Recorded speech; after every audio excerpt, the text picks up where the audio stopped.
And now sport.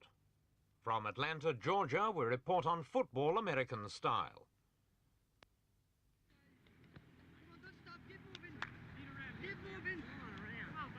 The playing season in the States has just ended, but for this team from Atlanta's Emory University, that doesn't mean any let-up in the training schedules. 1, 2, 3, 4. 1, 2, 3, 4. 1, 2, 3, 4. 1, 2, 3. In America, of course, football refers to a game quite different from anything played in the rest of the world. But these dedicated young men are sweating it out in the cause of good old European-style soccer.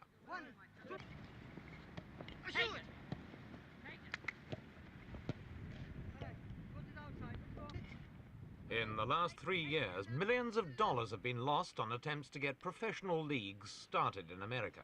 The only survivor is the North American Soccer League, headed by Phil Woosnam, a former British professional. Chuck Brady spoke to him. Mr. Woosnam, will soccer make it in the United States? Yes, I'm confident that it will. Over the past 3 or 4 years, it's grown tremendously at the educational levels of high school and college, and particularly at the Little League level. We've had our problems at the professional league level, but we're overcoming those very quickly now. Do you think you made any mistakes in the beginning over here? We most certainly did, and mainly from a financial point of view, the budgets were far too extravagant in those days, and therefore the losses were high. But in the last 18 months, we've had time to replan and regroup, and I think we're going to take some steps forward in the course of the next few months, which will see us a very strong league once again. How many teams in the league? In the 1970 season, we've had 6 teams, but we're looking to go to 8 or 10 teams for the 1971 season. How long is your season? Our season begins in mid-April, and it goes on till early September. It's a matter of about 22 weeks. This is a different season than played in Europe and South America. Now, they play there a longer season, don't they? They play longer seasons and at a different time of year, of course. They play in the winter in those countries. Lots of reasons for this. One, we've got to fit into the sporting scene here in the United States, and some of the sports are so well established, we can't go with the winter season. It's a matter of having facilities and having the interest of the public. Cut up, move back on him! This is what most Americans understand by football, a fast, bone-breaking game which now far outstrips even baseball in popularity. In the face of this sort of competition, was local soccer manager Dick Cecil optimistic about his search for new soccer talent? There's been fantastic growth on the amateur level and the youth level in the United States in the last 4 or 5 years. And yes, we are. We're checking the colleges, and we're looking very, very fondly at the young 15, 16-year-olds coming along in the high schools. And I would say in the next 10 years, we're in the United States, the rest of the world is going to see a fantastic development in talent. This is going to be the only way that the professional soccer leagues can succeed in this country is with local players, don't you believe? This is right. This is where we had planned. The timetable's a little off at this point, but development is coming. And eventually, within the next, we hope by the mid-'80s at least, that the United States will be holding its own anywhere in the world. How much money did your team lose last year? This year just passed, we'll lose about $100,000, which is probably our lowest in the 4 years of operation. And we're already headed for a good year next year. We have season ticket sales already started, and the future looks bright, and we hope to turn the corner this next year. You think you'll break even in 1970? We're going to try. 1, 2, 3, 4. At present, professional soccer in America is dependent on imported talent. But if the game is ever to take root, it'll have to produce its own crop of homegrown heroes. Coach, how long did you play in Great Britain? 15 years of professional, Jack. A little bit longer over here. Vic Rouse, another former English player, is coach to the Atlanta Chiefs. Is he satisfied with the current programs for training the American soccer stars of the future? The development of the kids over here is tremendous. When I took part in soccer, and even back to 4 years ago, there was no development. The kids would play in school, they'd play it, but it's not as developed as it is here. The kids are looked after, everything is done for them. The weather is good, of course. This is something in their favor. Of course, everybody's learning the game. Most of the people that are running the sport here are parents that have grown up with the game only in the last 4 or 5 years. But the development for the kid is tremendous, from 6 through 15, 16-year-old. It's good. From where do you draw your players? What are the nationalities of most of your players? Most of my boys are European. Obviously, I'm European, mixed with a little Brazilian and South American and Trinidadian, Jamaicans, and etc. I think the European is a must in defence. I think they're disciplined. They know what's needed, and I think add that to the flair of the Brazilians and South Americans, and you've got something going for you then. There's a boy practicing out here today, Sonny Carter, that has been signed by your team. Do you think he's an excellent prospect? He's got a lot of potential, Chuck, a lot of potential. And give him a little time. I think back to when I was a kid playing soccer, and I'd have waited 2 or 3 years for my chance. But this boy has a tremendous amount of potential, only taking up the game the last 3 years. I will bring him along gradually. I'm not going to put him in the team and say, look, sink or swim, that's your lot. 10 minutes here, 20 minutes there. Bring him along gradually. Over the last 3 months, he's improved 110%. Through the winter, we'll work on him. We'll work with him a lot. But next year he'll be a good player, I think. What does he need to learn? Where are his areas of improvement? I think, looking at this boy, Sonny Carter, and the rest of the American boys, I think what they need most is the basics, the fundamental, the skills, the ball control and ability. The American boys are natural athletes. They just need to learn to play with the ball. The kids, 7, 8, 9-year-olds in England that play with it, they need to get to the same thing over here. How long have you been playing soccer, Sonny? 2 years in college is all. How old were you when you started to play soccer? I was 19. You never played soccer until you were 19 years old. No, we didn't have a high school team in the little town I was from. Did the Chiefs pay you a bonus to sign with them? Well, no, it was the bonus was mostly just being able to sign, and they kept up with it after that. What all have you learned? What has been the areas of biggest improvement that you've needed since going into the pros? Quickness and ball control. In college soccer in America, there's not that much ball control except by foreign-born boys.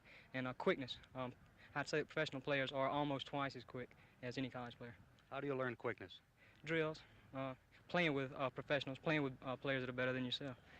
You give an American boy a ball and he wants to pass it, hit it, or throw it through a hoop. Yeah, that's true, Chuck. Well, all the American sports are played with the hands. And soccer's a little different. It's played with the feet, and it's everything. A soccer player, I think, has got to be a true athlete, as we were saying earlier. It's a combination of feet and body and movement and balance and everything all into one. And it's difficult to take a boy that's played a hand sport and suddenly throw it at his feet and say, there you go. It's difficult for them, but they're taking to it real well. The soccer promoters have learned their lesson well. Like all other missionaries, they realize they'll have to catch their converts young if the new creed is to spread. All right, John. Let's go. That's it. That's the way to go. That's the way to go. This is one of 55 schools in the Atlanta area which now plays soccer. That's 50 more than 5 years ago.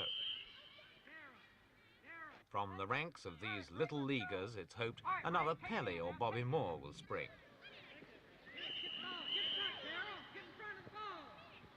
All right, now here's what we're going to do.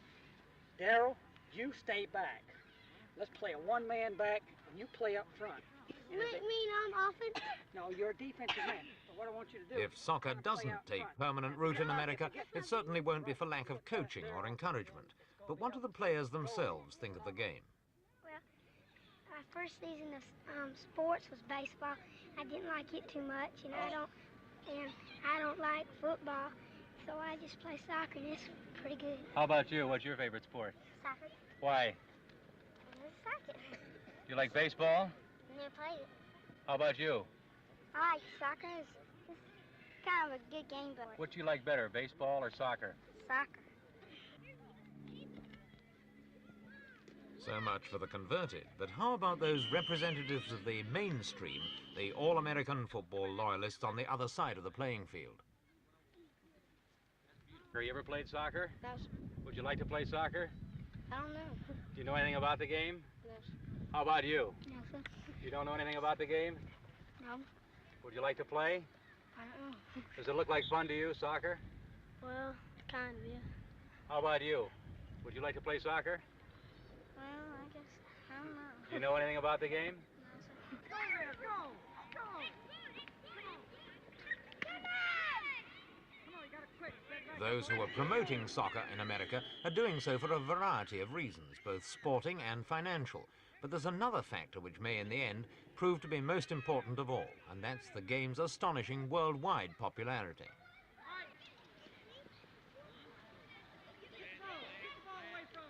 The World Cup now draws as much international attention as the Olympic Games, and success in international soccer can bring the sort of prestige which is worth years of patient diplomacy. Could it be then that the current interest in soccer is an indication that the Americans are beginning to look at the game politically? Yes, I think so. People throughout the news media, I think, are beginning to appreciate this already. And we're getting signs that people in Washington, for instance, are already aware of the value of this in terms of international relationships, what it means to send the national team to such countries as Brazil, Italy, Germany, and so on, and even behind the Iron Curtain. I know that you're familiar in soccer fields throughout the world. How is American soccer taken at this stage by Europeans and South Americans? I still think that the people elsewhere perhaps don't feel that the American public themselves, the American youth, will become good players for quite a while. And this could be so. It takes 10 to 15 years to produce a good soccer player. There are so many people in this country who have come from overseas that they tended to be critical, certainly in 1966 and then 67. And the opposition came perhaps not so much from Americans as from the ethnic groups in this country, who tended to look back 10 and 20 years and say, well, it isn't as good, it isn't what we expected, you know, it isn't what it was back home. They were overcritical, to be quite honest, because the standard was very, very much higher, as our record against foreign teams will show. But I think we've got together with these people now, and we've got the full support of ethnic groups and the American people alike. How long is it going to take for soccer to make it in the United States, professional soccer? I think it's going to come very quickly. Things have a habit of doing this in the United States, and I'm sure the same will apply to soccer. In the next 3 or 4 years, we'll become a stable organization, and once we show stability, I think there's going to be lots of finance available, and of course, as soon as you have finance, you can make progress very quickly. So I would imagine that in the late 70s, there's going to be a tremendous growth of soccer in this country, so that by 1980, I think everyone throughout the world will see that this country is in a position to be the host nation as far as the World Cup is concerned. The rewards of American soccer could one day be rich. Americans pay well for their sport, and any club which filled a stadium like this could earn as much in one game as some European clubs do in a season.